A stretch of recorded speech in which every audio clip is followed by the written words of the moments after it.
Hey guys, welcome to the latest episode of Beyond the Tape, a podcast where we chat to people doing rad things in the mountain bike industry. In this episode, we are chatting with Duke and Ellie, or Duke Millington and Ellie Smith from Fusion Racing. We're chatting to them kind of about their last few races. So they've been at Innisbrook and then Val Di Sole, and now they're in Canada. So yeah, pretty rad little chat.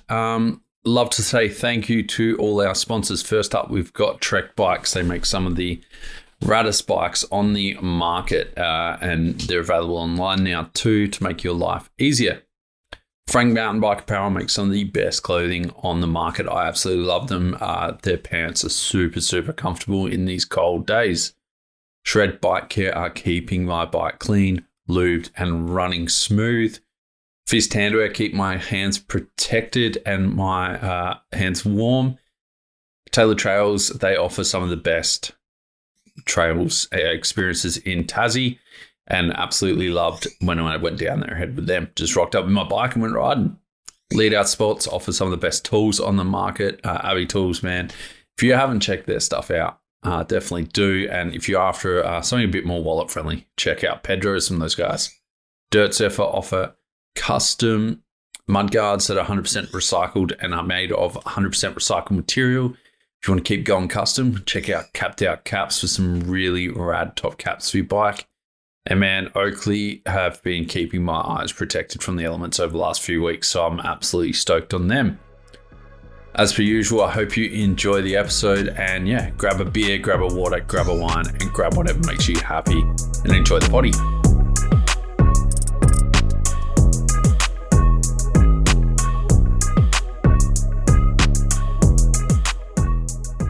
Perfect. Sick. Did you get your mattress? Yeah. Yes, we got a proper actual bed mattress. We've gone because we're living out of the U-Haul for the next month because it's only $20 a day. But we thought it'll be comfy. Let's fork out and get an actual mattress, and then we'll feel like we're in a normal bed. It's only a single, but Ellie small. I love the U-Haul. Is it just like a box truck? We can give you a tour. It's a van. What kind of van is it? It's like GMC Savannah van. Okay. Like just a classic American van. Sick. It's speedy. It's good. Yeah, it's got like an LSV8 in it, like what comes in the Commodores.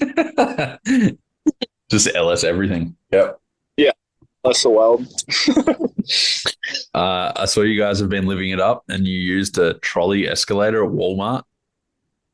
Yes. Yeah. It was so cool. First Walmart experience was pretty sick. But we did have a hugie.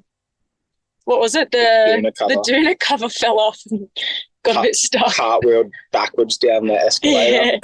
But it was all good. So someone grabbed it for us and put it on the escalator, and then it came back up to us, so we didn't even have to go down. But yeah, we were like, yeah, this is so sick. Next minute, bang. Is that just overloaded? Like the pinnacle of life is when your trolley is getting carried down for you? I think it's just like that's the ultimate, right? It's a pretty smart business move, not having to have elevators in store. Yeah, it's pretty fancy. Oh, because is it like multi-story? Yeah, it's a 2-story Walmart. Well, there's like 3, really, because the car park as well. Yeah. Living. There's like a whole camping outdoor auto section upstairs. It's like Bunnings, Anaconda, and Woolies, BCF. just everything. Like we got everything from the van, including our supermarket shopping and everything. Like we didn't have to go anywhere else. It was just Walmart, and then we're done. So good. It's so rad. I don't know why I'm so interested in Walmart out of everything you're doing, but Oh, I was too. It was my first experience, and it was definitely one worth doing. heck yeah. Way better. You've given up on Whistler and stuff now, right? You're just going to go live in Walmart and experience them all. We just stayed there in Vancouver. Not. Sick. You guys happy to just kind of keep going and continue the party this way? Yeah. Yeah, sure. So you were at Val Di Sole, then you went to Munich, and now you're in Canada. So like that's over what, 3 or 4 days? How hectic's that been? Yeah, we were in like 3 countries in one day. We went from Italy through Austria to Munich, and then flew out the next day. So that was pretty insane. Yeah, and then we transited through Amsterdam as well. It was pretty chill though. We just had to drop off. Oh, okay, no, it wasn't chill. I stuffed up a bit, and our flight was like 11:50 a.m. and we hired an Indy camper, and I didn't realize that we were meant to drop it back at 10 a.m. and I just thought it'd be chill. You'd be able to drop it back earlier, and they're like, no, like you can't. I'm like, well, crap, like we have to because I'm gonna miss my flight. Like they're like, well, you just can't. And I just like was so persistent. I'm like, we really have to. I was like getting to the point where I'm like, we're just gonna have to like park it there and hide the keys for him. But I'm like, we'll definitely cop a fee or a fine if we do that. But they end up coming around and let us get there early at 9 a.m. or even early. So that worked. We didn't miss our flight. And then, yeah. Can you hear us? I can now, yeah. It's so weird. Like you freeze up. Oh, sweet. And then like it just dumps all the audio back at me like 2 seconds later. It's real weird. Yeah, right. Is it going to work, or shall we find somewhere with Wi-Fi? It's fine. If it does it again, I might just drop video and we'll just do audio. Okay. Yeah, okay. Yeah. Because that takes up Shane, you'll have to like quickly show this though, surely. You know, at the start of the podcast. I'll hire someone just to animate your mouths and we'll just add the audio. Yeah. She's at stuff. Yeah. Like, puts the random mouth in. Yeah. Yeah. Yeah. So you flew over to Innsbruck the day before? Sorry. Yeah. Got into Munich the day before, picked up the Indy camper. Zoe, Cuthbert and Ellie came and picked me up in her van. And then, went and got the Indy camper, tripped through to Innsbruck, and then did practice and qualifying the next day, I think. No, just practice. Oh, just practice. No jet lag? Yeah. No time? No, I don't really get jet lag. He did a bit of a pre-jet lagging. Yeah. A couple of days leading up, like pre-jet lagged a bit at home. Yeah, just start adjusting to Europe time before. That's a smart idea. Yeah. Yeah, it works pretty well. There's this app called Time Shifter that my physio coach, Matt from CoSport, got me onto, and it like gives you a full plan of like what to do and not to do, like when to avoid caffeine and like when you should go to bed and when you should wake up for the days leading up and even the days after getting there, so that you can like adjust as quickly as possible, which is good. That's wild. Like whenever I've done it, I just go and party or stay up for the whole night as soon as I land, and then I'm fine. But that's what I did. So after Cairns crankworx, I left the next day. Oh wait, that was I don't sleep, just went out to the after party and went home for I think an hour. We got about an hour's sleep, and then went, and it worked pretty well. It worked a treat. Yeah. So you can go away. What was crankworx like for you guys? It looked pretty big this year over there. It looked like a good little session and a good little event. Yeah, it was good. Speed and style field was stacked at Innsbruck. Like the top 16, even the rounds of 32 were like solid. Like there was a lot of quick guys, like a lot of the German and like Euro slope style guys were getting in on it as well. So they were throwing in some pretty big tricks. It did look. I definitely noticed that. Hey, like I think I saw like Mick Williams and a few guys, and they were up against like some pretty heavy hitters straight away. Yeah. Yeah. And what was the downhill track like there? I haven't really looked at it too much. We really like it. You like it, don't you? It's a sick track. It's super Australian. Yeah, like it's not very gnarly. It's not got any real jumps or anything. It's just kind of natural, technical. Well, not even that technical, I guess, but like hard enough. It's probably just fast and rough is how you describe it, I guess, when you're going fast. Yeah, it's like super chill to just lap, but it's pretty terrifying doing a race run. With those bridges and stuff. I almost launched myself off one of my race runs. Just got bucked off a rock wrong and probably was on the bridge 50 mil. Hung on. That's so good. They love those like wooden bridges over there, eh? Yeah, I think it's because they're wetlands. They have like heaps of marsh areas in the hill. True. Yeah. And you can't really put a trail through, so that's their only option. But, yeah. I mean, it is fun. Yeah. It's fun. Like, they kind of like weave around a bit, but fun to just ride, but then you're like, oh God, I have to do it like really fast. Yeah. And then it gets stressful. They're like speed boosters out of Mario Kart. It's like super smooth and chill on them, and then you hit the end of it and just like bounce back into rocks, and you're just like falling. Yes. So sick. Yeah. But all in all, crankworx, we had a few. You had a few crashes. Yeah, I had a few hugies. And I got a flat tire in my race run, so like it definitely could have got a lot better for us, but it was still so fun. But yeah, definitely not the result we're after at the end of the day. But it's just about fun and having a good time at those events, right? Or are you guys like trying to get the whole crankworx, like King crankworx, Queen and crankworx, be up in those points as well? Well, there's like a full downhill overall now, and you like, That's right. Yeah, so you can win what is it? I think there's like 180 grand Canadian prize pool just for in the downhill series. So I'm only doing the downhill, but yeah, I'm definitely like giving it a good crack. Like, do give it a good crack. Yeah, I was planning to give it a good crack, but then broke my wrist and sort of only got to race pump track at Cairns. So using his time in Whistler as a bit of a training camp, and then give it a good crack at crankworx Whistler. Yeah, but yeah, crankworx, we like definitely put a good effort into it. It's such a fun event. But you still want to try to get good results and good prize money, so it helps keep you on the road and traveling. Yeah. I forgot about the prize money. They kind of released it at the start of the year and haven't heard much about it since, but they're really trying to draw the big athletes across.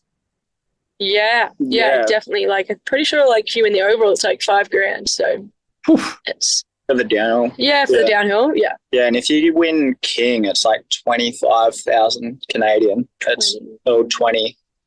Still anyway, wild. it's a bit pretty hectic to get to ride your bike. Yeah, you probably get like just $20, 20 euro for winning a World Cup these days. So. Who knows? You mentioned your injury there before, Duke. I kind of wanted to touch on this a little bit, but both of you have had a pretty rough lead up to this season, from what I remember. Like Ellie, you had that hugie and just before nationals and got cleared on National Race Day. I'm pretty sure the day before.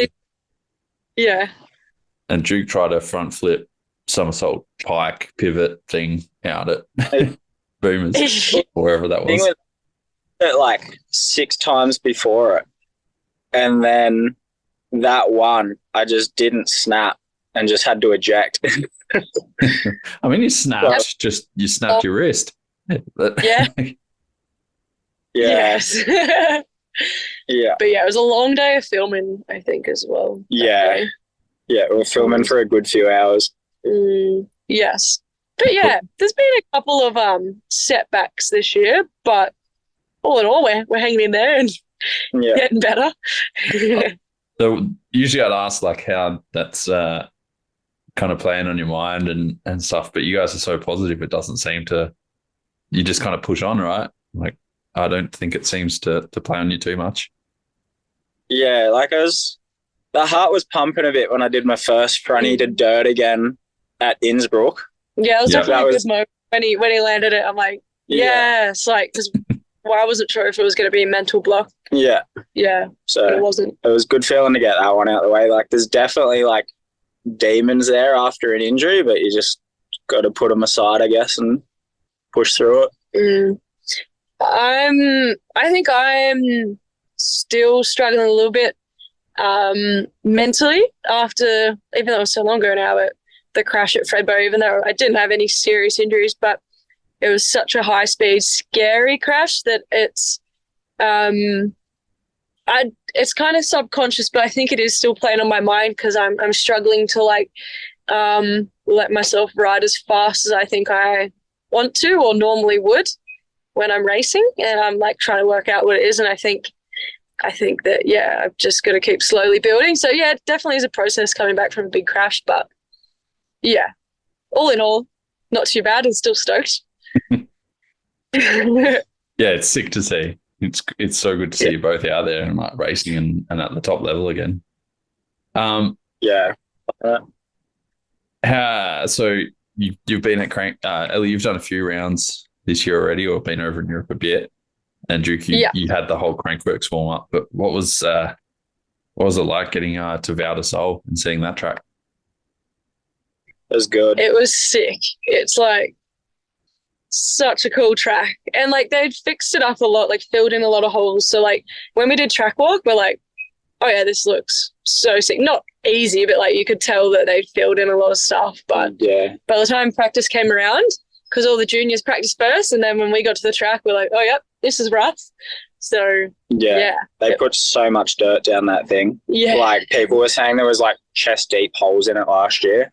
Yeah, and then the track up to ground level. So they put a lot of work in. Yeah, they would have thousands of tons of dirt back into it, I reckon. But we were just so stoked. Like Val Di Sole has always been somewhere we've wanted to go and ride, and like, you know, always hear everyone talking about how it's like the gnarliest track on the circuit, and yeah, so just being there was like so sick, and to be there together and to get to both race the World Cup was like so cool. Dream come true. I heard like it was literally in the thousands of tons of dirt, and they were helicoptering it up the hill to just dump it down because, yeah, as you said, it was like so ruined. Yeah, I wouldn't be surprised. They were probably using like those 1,000-kilo bags of dirt, like those big white bags. They're probably just dumping them and pouring them down the track because it was, so full. Because they can't build like a new track or do anything there. They just had to fix the old one. Yeah. But it was a weird sensation because the dirt was so fresh, like it turned like sandy, powdery sort of thing. So the first few laps before anything formed up, it was like you're riding on top of sand and it felt like you were floating. Yeah, right. And then when you'd brake, you'd like dive back into it again until all the lines formed properly. And then it rained and it was good. Yeah. I mean, I had some pretty big FOMO, like from the photos I saw, just of like the dust blowing up and the huge explosions I saw of just power. Yeah. Somebody got a photo of me in one of the turns. I like that's the one I saw. Yeah. I was running the GoPro when that happened, and the dirt like came up past my face. What? And then all the was on the berm just like lit up, going like, oh. It was hectic. It did look. It obviously was a lot smoother and a little bit more flowy than past years. But what was it like riding it? You obviously felt like you're riding on sand, but were there just holes everywhere? Was it so fresh? Yeah, like seeding runs, there was proper holes again. Like my shoulders were sore. From like holding myself up off the bars. But it's not just a hole, it's just like the fact that it's just the whole way down, it's either rocks, roots, or holes. Like there's not much like just like dirt. Yeah. You've got like that top berm section, and then go into that. The only rest spot is pretty much that little bridge. And it's like mad holes coming in. Yeah. And then we saw riders on that bridge like letting go of their bars or like dropping their hands down to get a tiny bit of respite. Yeah. Yeah, it was nuts. Crazy. But yeah, I don't blame them. Like, by the bottom, my shoulders on qualies day, like before my qualies run, I was up the top warming up and I'm like to Duke, I'm like, my shoulders feel bruised just from like the impact riding. Like I didn't crash at all. It was just from just the muscles were cooked. So I got to work on that. But yeah, that was so sore. Yeah, heaps of push-ups the whole way down. Like it was wild. And then even when you like do that last Val Di Sole jump out into the open. When you land that, so hectic. Like, you can't even rest there. Yeah. Like, It's so fun. like, oh yeah, that's pretty smooth and chill, but like the top of the corner's blown out and then like braking bumps the whole way into it and you're like barely hanging on before you even hit that. And then, it was wild. But all in all, actually, we're painting it like it's horrendous, big. but it's like so fun to ride. But trying to go fast was a different thing. Well, for me anyway, for being my first time. I think next time hopefully it'll be different. But like I just really struggled to try to add speed. Like I was all good riding it, but just felt like if I tried to go faster, I would have a hugie just because it was so steep, so rough, and just so different to what I've ever ridden. So that was an experience. Yeah, it was definitely like a sick track. Like, so good. Even though all the holes and everything, like that's what sort of makes it. Like it's just gnarly. Like if you look at the track map, it pretty much goes straight down the hill. Yeah. Yeah, there's some, like the corners are there, but they don't really do anything. They kind of just end up just traversing like the same straight line, right?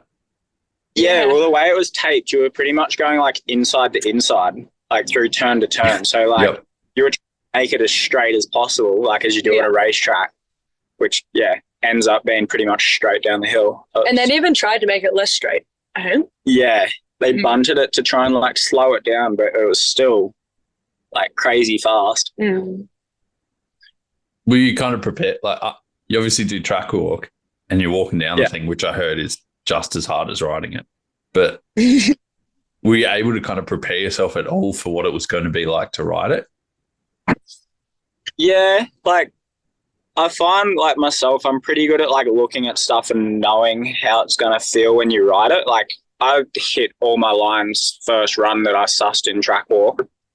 And then, as things developed through practice, just like found the new lines and stuff. So it was pretty chill to like just ride the track. Yeah. There's no features on it that are actually like super scary or anything, if that makes sense. Like the whole thing's like really rideable and like all good. But it's when you like try to piece together a full fast run. So it's adding definitely felt speed. prepped to ride it. Like wasn't scared or worried to ride it. But we knew it was going to be rough though. You knew it was going to be. Yeah, like there's definitely gnarlier tracks to ride, like the Morzine Steeps or something. Like they're clear just to like ride down, but it's like the speed that you add to Val Di Sole is what makes it gnarly. I guess because it's such a track. So I guess maybe I didn't exactly know what I was in for because I'm like, oh yeah, this looks like pretty rideable and all that. Like I wasn't feeling like I probably felt more nervous for like say maybe Lenzerheide World Cup, which sounds stupid, but like because I prefer tech over jumps and there's some jumps at Lenzerheide. So the night before practice I was kind of going to bed thinking, boy, I got to do some big jumps tomorrow. But like after the Val Di Sole track walk, I'm like sick, keen to ride that. Yeah, that's sick. Yeah. What was it like putting down that first fast run and starting to add some speed then? Were you kind of just like, oh shit, here we go? I don't know. I think I did a top to bottom, like third pracky run in. I you just built different. Yes, just way to brag. I did not do a full volleys. I did, stopped once. Yeah, I think because we had 2 pracky days, didn't we? No, just pracky day and then seating. Yeah, like seating day with practice before. Yeah, I did like a top to bottom first pracky day, and then I did a top to bottom before seating run as well. Fast. Yeah. They're probably like 70% pace. Mm-hmm. They're like, So there's not much time to practice anymore, is there really? I feel like it's similar to I'm actually finding it better than last year because we get to watch the B practice the day before practice. So we do track walk, watch the juniors practice, and then have 3.5 hours of practice. And then the next day have 2 hours and then qualies. Yeah. I find it works. I forget what it was last year, but I feel it works better. Like I've got a lot more runs in than I did last year. Yeah, like I think I got 5 or 6 pracky laps in the first day. I don't know if I was just frothing or like the track Like that was with like heaps of yellow and red flags too. Yeah, there was a lot of red flags. Yeah. Does not surprise me in the least. But it's almost like they've condensed it instead of reduced it. So the time is less, but you guys are managing to get more runs in because there's less people on the track. Yeah, Simple. It's sort of good having the juniors like the days earlier. Because then, but the day that they're practicing in like the elite women B practice, they've already had a day of practice, so they're up to speed because they're ready to like quali that afternoon. So they're riding quick when the women are like learning the track, so it evens it out pretty good. True. That's that's a fair point. Yeah. I've been told to ask you, and I wanted to ask anyway, but from what I've heard, you were up there kind of filming and getting some stuff for the juniors, Duke, while you were watching them practice. Was that kind of like just something you decided to do on the spot, or was that something you've kind of always done? I did it at World Cups last year when I was cruising around with Ellie when I didn't race. Like I'd just take the trail bike up or whatever and just cruise down the track and like line spot. I noticed like a lot of the bigger teams have like people that they send up on track for line spotting and like send videos back and say this is like opened up or avoid this. There's like stuff popping out of the ground here, don't hit that. So and it's good for me as well to like look at the track because I practice after. Like I managed to get into A practice with the number plate that I got. First World Cup A practice, they just read your name, man. They're just like, we have to pick it up there. Yeah. I was like, how the heck did you get that number plate? But I realised you did pretty well at Nationals and Oceanias, so. Yeah, like I ended up with plate 132, and I think A practice goes back to plate 180 from what I heard. Yeah. Yeah. Is that grinder super loud in the background? Can't hear a thing. Really? Wait. Yeah, it's circular, so there's a guy fitting out the back of his van in the car park not far from us, I think. No, I can't hear a thing. That's sweet. Perfect. But yeah, it's good to like, I guess, Ellie and like the boys on the team as well to like see what's happening with the track when they're not riding. Like and then on, I think it was like the boys seating day or race day, like I'd got to practice before they did their run. So I like showed them my GoPro runs from practice and they could like see how the track had transformed while they weren't.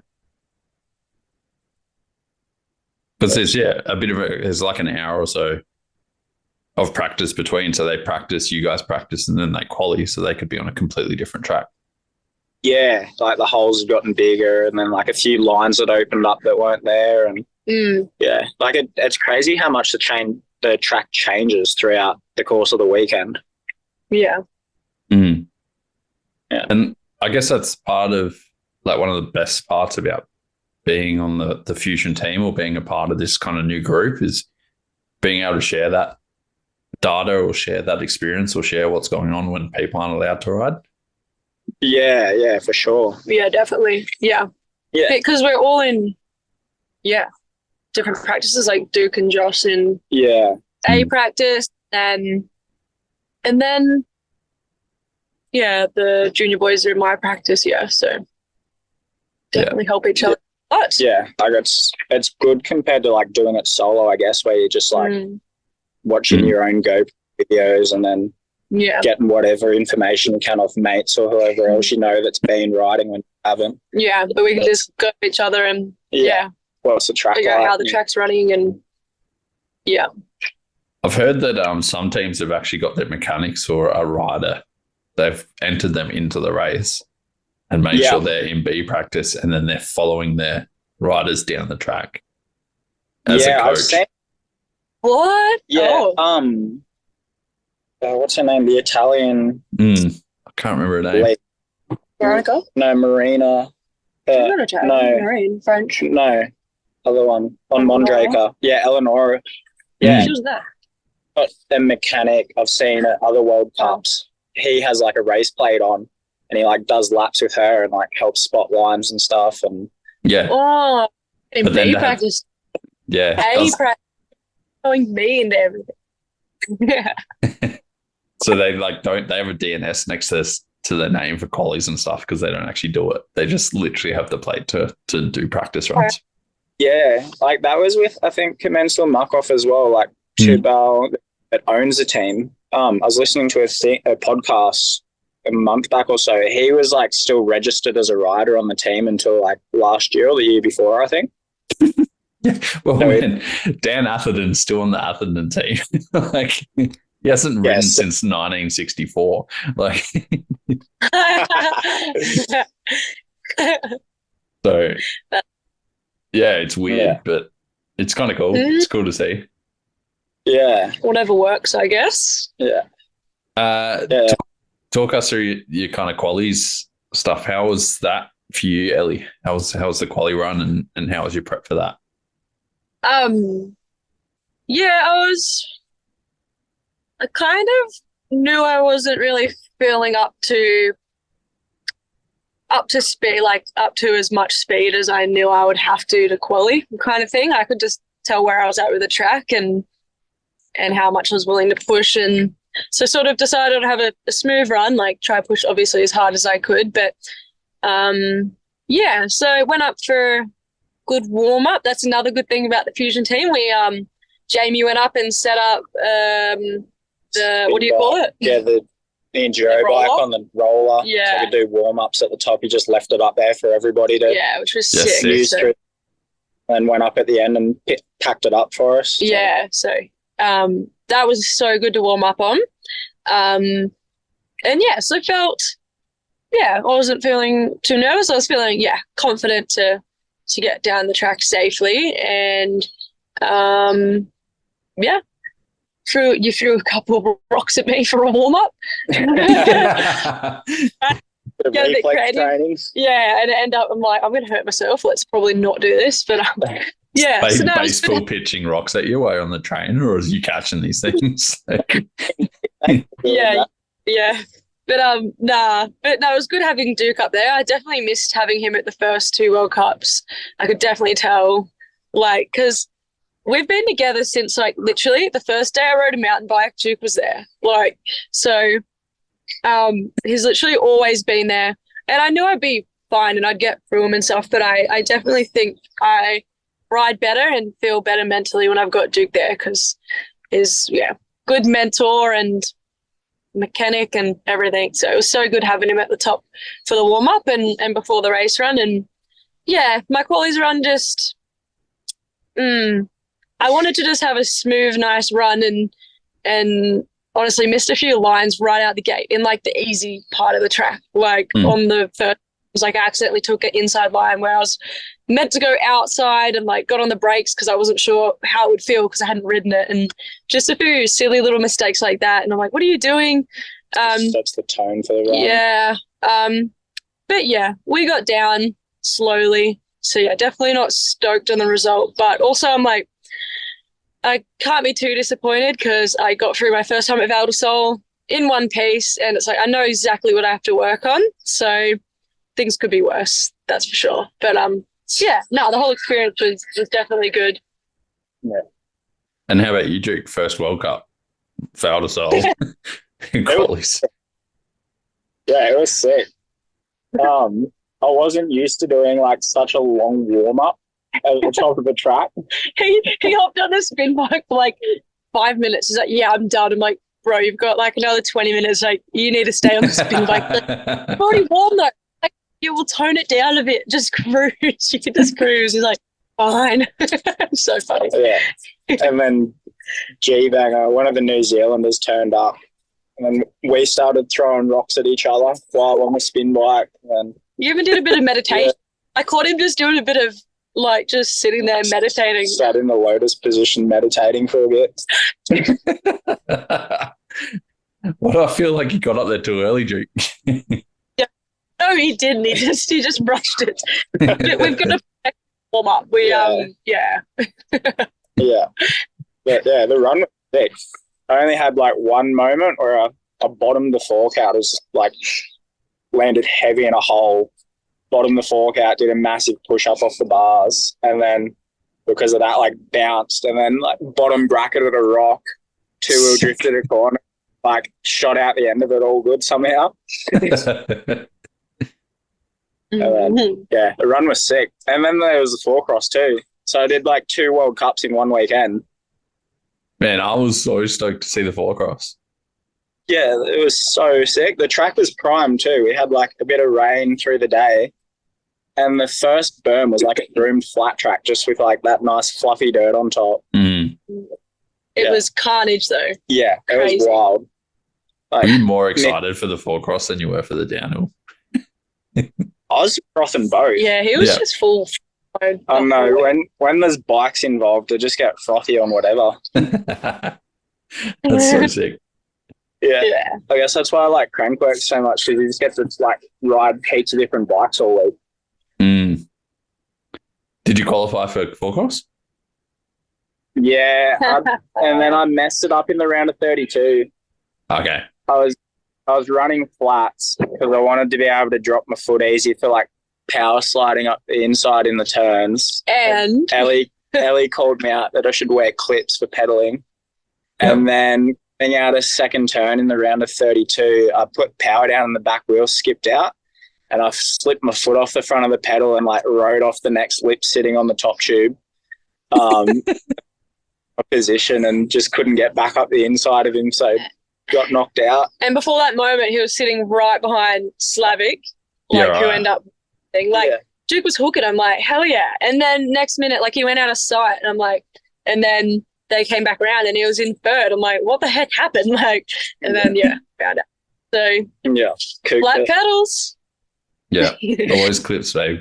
Always clips. Yeah. Always. It was cool though. Like Mick Williams was there as well. You guys were riding together. Yeah, he had a hugie in, I think, around a 16. Yeah, just because he shredded his drive, his DT like splines. He just sheared those off. So it was, out the start gate, he just sheared that. So he was borrowing Louise Ferguson's bike. She's probably a good 30, 40 kilos like now. Yeah, like, a lot lighter. Yeah. And he just like bottomed the fork out taking off, and then it just spat him weird, and he just like shoulder charged the ground. I got a video of it. Yeah, I don't know if he's posted it yet. Yeah, Ellie got footage. Yeah. He has the most wild crashes I've ever seen. Like just ridiculous and never injured. He's built like a bulldog. Hey, he's a strong boy. Yeah, it's just a nugget. I don't actually know if he's got bones. Like, I think he's just like pure muscle. Yeah, it's just a muscle nugget. I agree. So if you were to like kind of sum up your Val Di Sole experience for both of you, like how was it and what you kind of learned and what are you going to do better, and I guess just the general synopsis. 10 out of 10 would recommend to a friend for the experience. Like, great four cross. The track was sick, like off like steep, gnarly tracks. Probably more time on the downhill bike would have been good, because you can't really help that when you get a broken wrist. Like the broken wrist prior to the trip probably wasn't great. Don't recommend it. Yeah, don't recommend that. I think I did. What did I do? I did like half a lap of a Wobber downhill track with a friend, just sectioning stuff before I flew out. Like I think like 3 days before. Yeah, heaps of prep. Fine. Yeah, heaps of prep. That was good. That's a lot for you, yeah.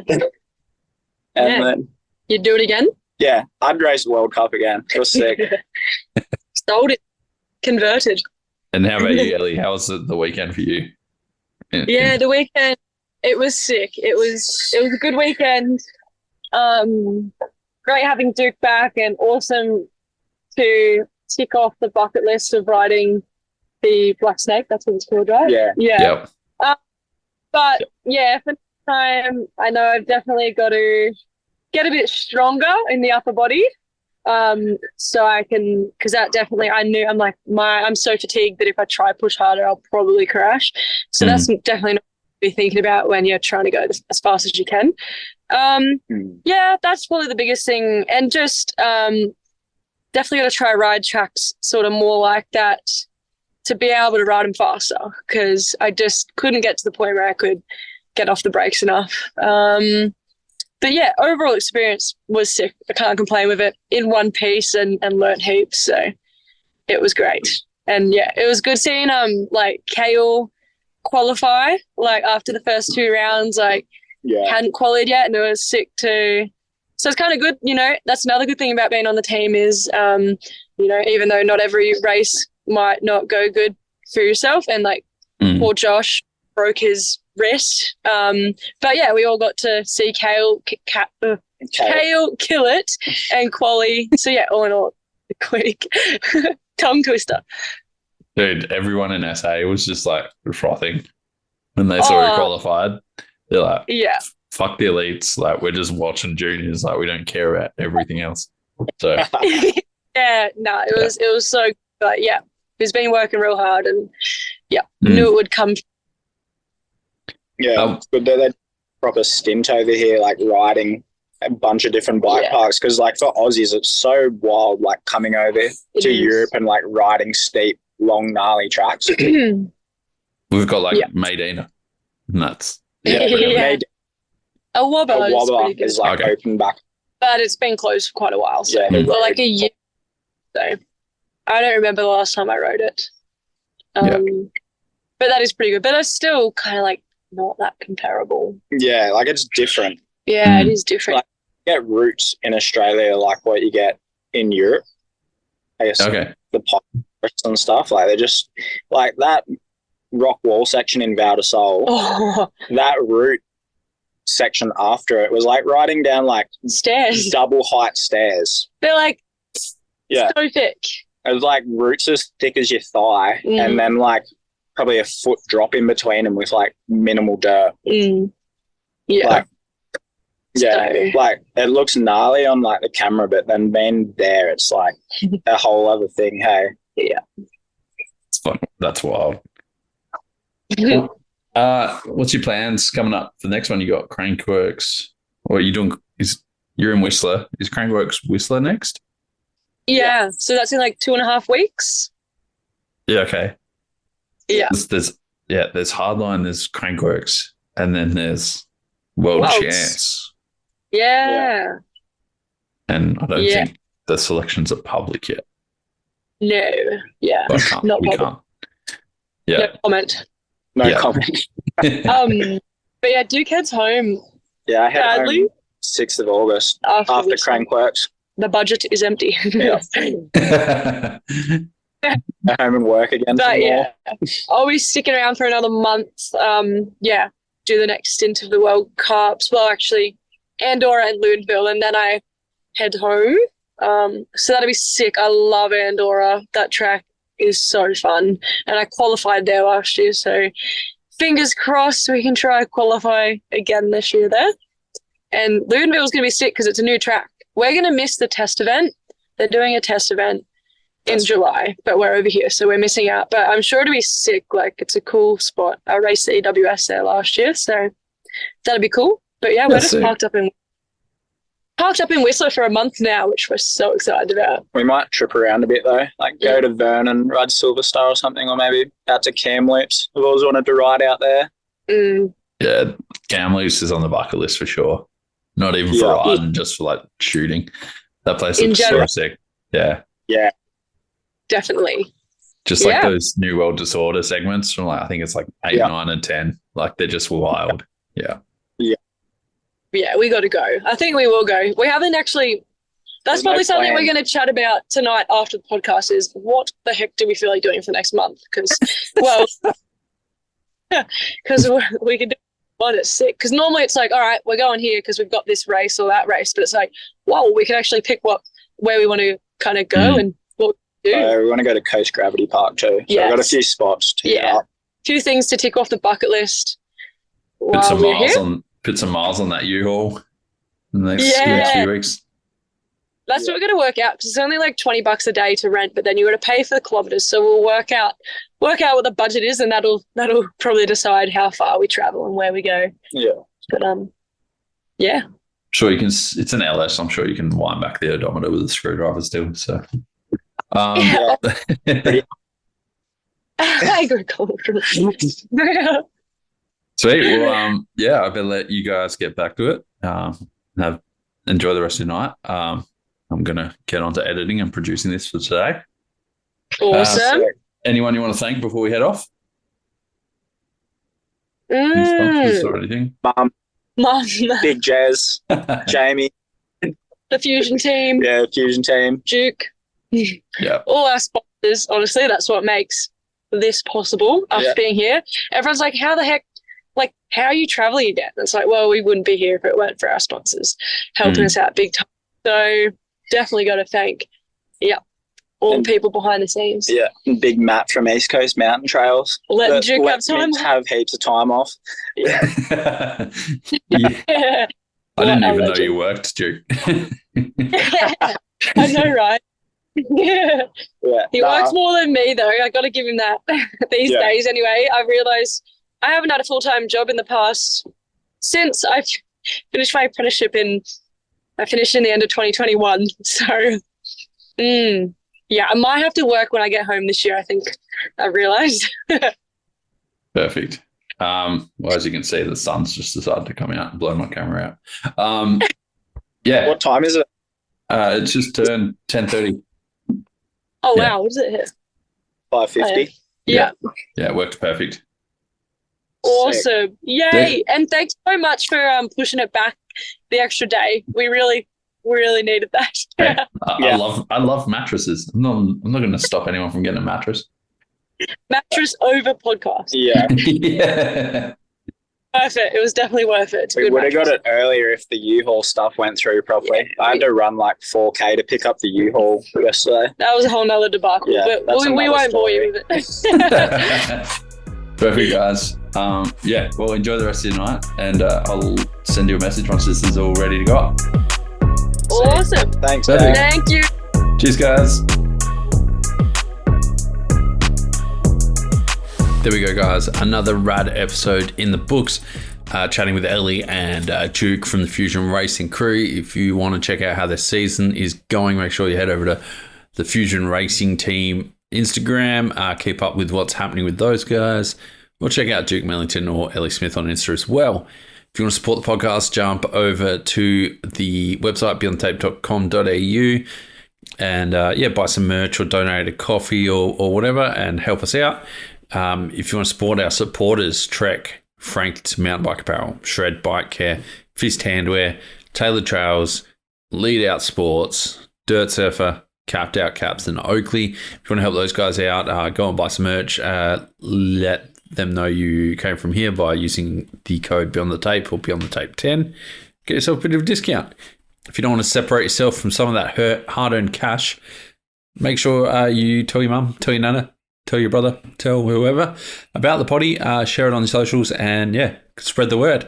Thanks to everyone that's done so already. It's going to be a pretty big second half of the year. So until next time, go out and have a bunch of fun.